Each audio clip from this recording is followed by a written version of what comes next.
This course comprises a book entitled Persian Language Teaching.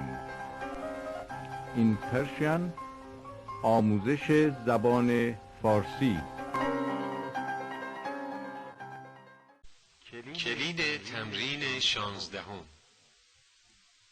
یک. من این چتر را از او گرفتم. 2. تو آن کیف قهوه‌ای را از کی گرفته ای؟ 3. شیشه این پنجره را کی شکسته است؟ 4. شیشه این پنجره کی شکسته است؟ 5. او هیچ کس را نمی شناسد. 6. ما او را خوب شناخته ایم. 7. شما همه مردم این روستا را می شناسید. 8. شما هنوز شوهرتان را خوب نشناخته اید. 9. شما قبلا او را می شناختید. 10.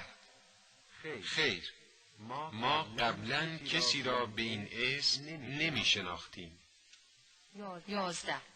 من او را خوب شناختم، ولی متاسفانه او مرا هنوز نشناخته است.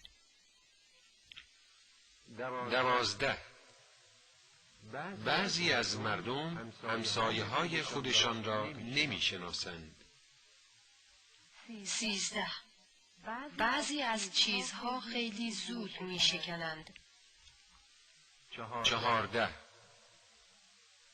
باد شدید بعضی از درختها را شکسته است. 15. لطفاً این چمدان سنگین را از من بگیرید.